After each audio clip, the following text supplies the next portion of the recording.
Lidisha, a 23-year-old final-year medical student, walked through the cold, silent corridors of a university hospital.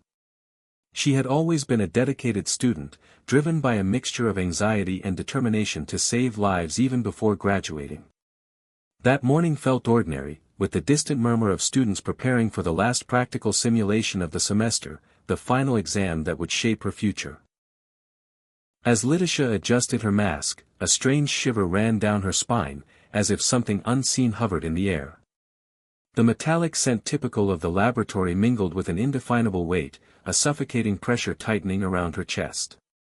She paused, closed her eyes, and her mind plunged into an intense vision, too real to be just a fleeting thought. In that premonition, the laboratory was full, classmates, professors, all breathing the heavy, silent air. Suddenly, an invisible gas began to spread, fast, silent, deadly. The faces of Lidisha's friends twisted in panic, eyes wide, searching for an escape that didn't exist. The sound of her own lungs struggling for air echoed in that frozen moment. Lidisha tried to scream, but no sound came. She tried to run, but was paralyzed, trapped in the repeating scene in her mind. She woke up gasping, heart pounding, back in the empty, quiet laboratory. Her hands trembled as she stared at the door. The very door she would open minutes later to start the simulation. Something inside her screamed to stop the tragedy, but no one would understand. With a desperate resolve, Lidisha closed the room and locked the door firmly. The click of the lock sounded unnaturally loud in the silence, as if sealing the fate of those she wanted to protect. From afar, voices began approaching, her classmates calling, confused and annoyed. But she stood firm, eyes fixed on the lock, knowing something terrible was about to happen, an invisible shadow, a hidden danger only she could see. When the first knock echoed on the door, Lidisha felt she hadn't just saved lives, she had crossed a line that would forever distance her from her friends. But who was really in that room? And what was that vision trying to tell her? The answer was about to come, silent, terrifying, and irreversible. Lidisha's hands trembled as she stood alone in the locked laboratory, her breath still uneven from the vivid premonition. Outside, the impatient murmurs of her classmates grew louder. She heard footsteps pacing the corridor, the distant clatter of equipment, and the familiar voices calling her name. But inside, silence ruled like a heavy fog. Her heart pounded as she replayed the vision, the creeping gas, the suffocating faces, the impossible horror she barely managed to escape. Minutes later, the simulation was called off.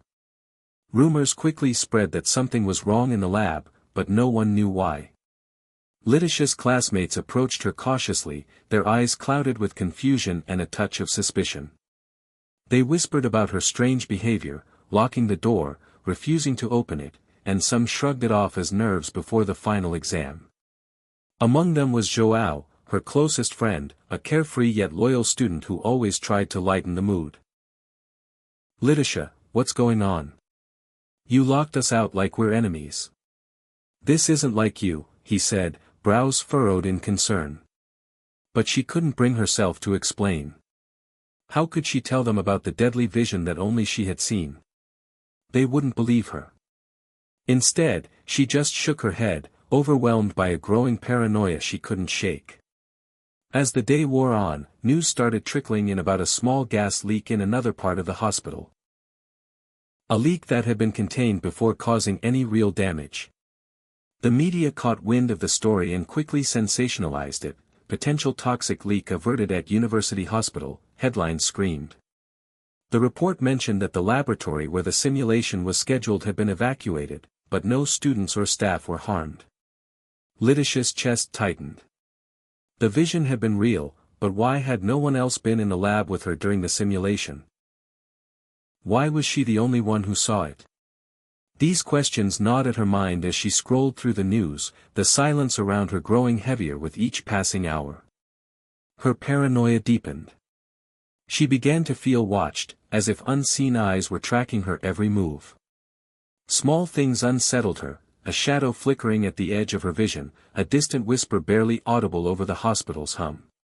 Joao noticed her growing withdrawal and tried to reach out. "You're not alone, Letitia.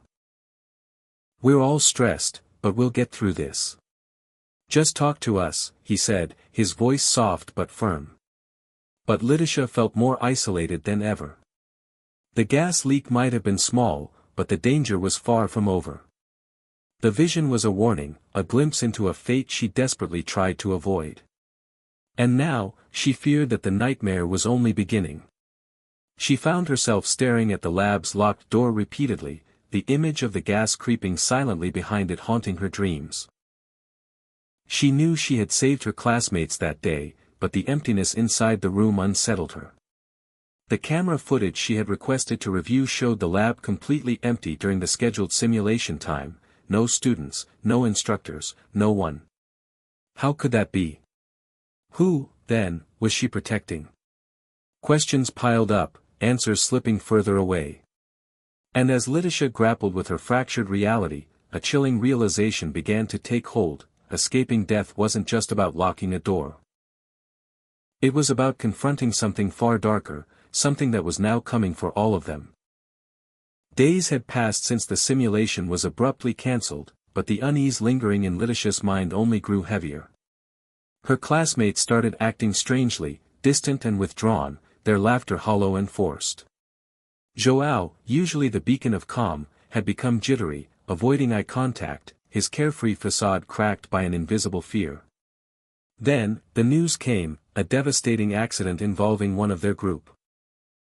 Gabriel, a quiet and meticulous student known for his dedication, had died in a freak car crash on the way home. The details were bizarre: a sudden tire blowout on an otherwise clear road, followed by a chain reaction of events no one could have predicted. Witnesses described it as an impossible accident. But for Letitia, it felt like the nightmare she had seen was spilling into reality. She replayed the vision again, the gas creeping in silently, suffocating one by one. Now, the first domino had fallen, and the pattern was becoming terrifyingly clear. Her hands shook as she watched the news report, the faces of her classmates flashing across the screen, shadows cast over their futures. Joao confronted her one evening, his voice a mix of anger and desperation. "This has to stop, Letitia. We're not cursed. You're letting your fear take over. Maybe you imagine things, it's the stress." His words hit hard, but she couldn't deny the gnawing truth that gripped her soul. Letitia tried to convince him, to explain the vision and the creeping sense of doom. But the more she spoke, the more distant he became. The room felt colder, the air heavier with unspoken dread. Their friends, caught between disbelief and fear, began fracturing, some dismissing her warnings, others too scared to speak. That night, Letitia lay awake, haunted by the image of Gabriel's lifeless body and the chilling knowledge that he wasn't the last. Her mind traced the sequence, the order she needed to decipher, the grim pattern only she seemed to see. The gas wasn't just a vision, it was a symbol, a harbinger of a fate stalking them relentlessly. She felt eyes watching her from the shadows, footsteps echoing too close in the hallways, whispers slipping through the silence. Letitia knew that convincing others was slipping from her grasp, and the chilling truth was undeniable: the first loss was only the beginning, and death was coming for them all, in ways they could never escape. Letitia's nights grew restless, her mind trapped in a relentless puzzle she desperately needed to solve. She pored over every detail she could remember, every moment from the vision and the days that followed. The deaths weren't random, they followed a sequence, a pattern written in shadows that only she seemed able to read. The chilling realization settled deep in her bones: she knew who was next. She scribbled names, dates, and events on a worn notebook, connecting dots like a detective hunting an invisible killer. Each death unfolded with eerie similarities, accidents that seemed too improbable, incidents that spun like threads from the same dark tapestry. The gas she had seen wasn't just a metaphor, it was a curse spreading through her friends, and she was the only one aware of it. She reached out to Anna, a cautious and skeptical friend who had remained by her side despite the growing distance from others. "Anna, I know it sounds insane, but we have to prepare. The next accident, it's coming. I can feel it. Her voice trembled, the weight of the truth dragging her down. Anna hesitated, eyes flickering with doubt and fear. Lidisha, maybe it's just stress. Maybe we're seeing patterns where none exist. We need proof before we panic. But proof was elusive. The security footage from the lab had already cast doubt on Lidisha's story, showing the room empty during the simulation time. Now, even the people closest to her began to question if she was losing her mind. Then the unthinkable happened. Pedro, another classmate and a confident skeptic of Lidisha's warnings, was found dead in his apartment. The cause? An inexplicable electrical fire that started in a room with no apparent source. The neighbors reported strange noises earlier. A sudden flicker of lights, a faint smell of gas, but firefighters found no evidence of a leak. It was as if the danger had followed Pedro into the sanctuary of his own home. Lidisha arrived too late. The scene was eerily silent except for the faint hum of the city outside. She stared at the charred remains, her heart breaking, her fear solidifying into a cold certainty. The pattern was unstoppable. Death was no longer a distant threat, it was a predator circling closer with each passing hour. She tried to warn the others, but the fractures in their group had grown too wide. Some accused her of causing panic, others avoided her like a curse. Alone, burdened with the terrifying truth, Lidisha realized she was running out of time. The cycle was relentless, and death did not forgive. Her trembling fingers closed the notebook. The clock ticked loudly in the quiet room, marking the moment slipping away, and the next name she had written down awaited its fate. The walls seemed to close in on Lidisha as she dived deeper into her frantic investigation. The weight of the deaths pressed down, and every moment wasted felt like inches lost in a deadly race she couldn't afford to lose. She scoured newspapers, online archives, and forums, desperate for clues, searching for patterns beyond her own nightmare. Her eyes scanned reports of strange accidents, unexplainable fires, sudden illnesses, all eerily similar to the tragedies that had befallen her classmates. Anna joined her late at night, the flickering light of a laptop casting shadows on their anxious faces. There are others, Anna whispered, eyes wide. Stories of groups, just like us, people caught in some pattern of death they couldn't escape. Some tried to cheat fate, swapping places, avoiding certain places, even delaying events. But it never worked long. Her voice was grim but resolute. Lidisha's hope flickered. Could they bend the rules, trick the curse? Desperation drove them to try, skipping their usual routines, changing schedules, hiding from predicted dangers. For a brief moment, it seemed to work, a day passed without tragedy. The group, though fractured and terrified, dared to breathe. But then, the curse struck again. Marta, a quiet and timid friend who had barely spoken since the first vision, died in a freak accident that defied explanation. A sudden fall, a misplaced step on a staircase that should have been safe, but turned lethal. The eerie silence of the hospital room echoed the hopelessness creeping into their hearts. Lidisha held Anna's hand, feeling the weight of their failure.